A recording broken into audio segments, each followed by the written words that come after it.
Parler de ce matin qu'on verrait la psychologie positive. La psychologie positive, c'est pas de la psychologie pop, hein, des fois on entend « on pense positif », c'est plus que ça.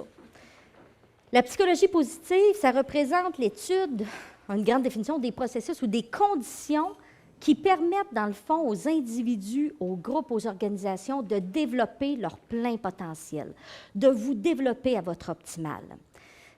Depuis le début de la psychologie, on s'intéressait à ce qui allait mal chez l'individu. On s'intéressait aux problèmes de santé mentale, c'est-à-dire la dépression, la bipolarité, les troubles anxieux, les troubles de personnalité. Bon, en fait, le côté qui allait pas bien de l'individu.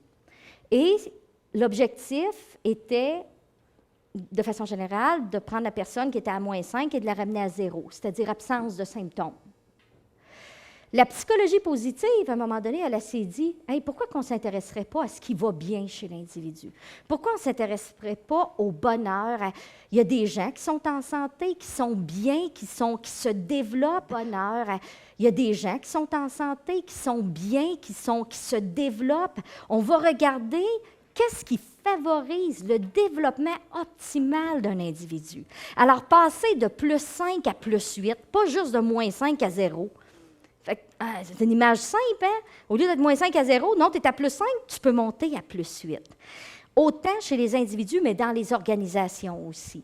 Et ça, pour une plus grande productivité, mais un plus grand bien-être pour toute une collectivité. Ce n'est pas juste par pur égoïsme dire c'est mon petit moi et je veux être mieux dans ma peau, mais des conditions qui vont favoriser, dans le fond, une société aussi meilleure.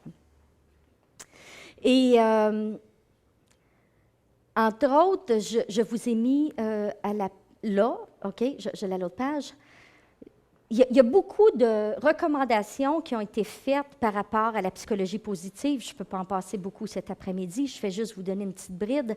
Mais une chose, entre autres, qui est ressortie, on a découvert que les gens qui étaient bien, heureux, c'était des gens qui, au travail, en tout cas, ou dans leur vie de tous les jours, étaient capables d'utiliser leur force naturelle, leur talent naturel. Et pendant des années, dans les organisations, on essayait de dire « Travaille sur tes défauts, là, t'es pas fort là-dedans, là. » Bon, au lieu de miser sur les forces.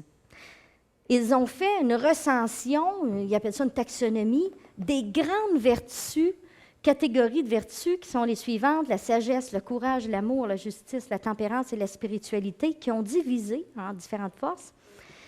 Puis, ils se sont servis des gens qui ont marqué l'histoire de façon positive, des grands leaders, puis ils ont dit, c'est quoi les traits communs qui appartenaient à ces gens-là? Puis bref, ils ont fait un répertoire, puis ils en sont arrivés, il y a plus d'1 million de personnes sur la planète qui ont passé ce test-là.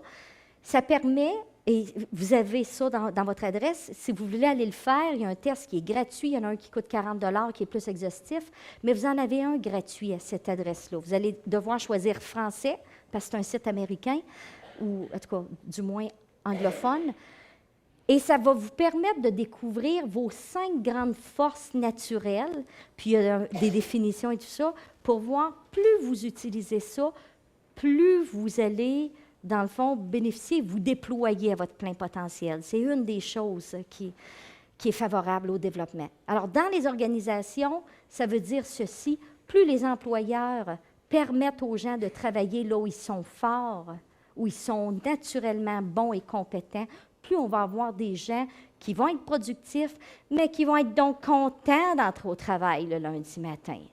Hein? Alors, mettez les bonnes personnes au bon endroit. Puis ça, c'est un test qui est bien intéressant. Il commence à être utilisé à travers de très, très grandes entreprises et il est gratuit. Alors, je vous encourage, par curiosité, à aller voir c'est quoi vos forces naturelles et comment, des fois, dans le milieu du travail, on ne peut pas les utiliser peut-être autant, mais dans votre vie personnelle, si vous pouvez le faire, vous allez compenser de façon intéressante. Puis souvent, les gens vont le faire naturellement. Ils vont aller vers des loisirs qui leur permettent de mettre à profit ça.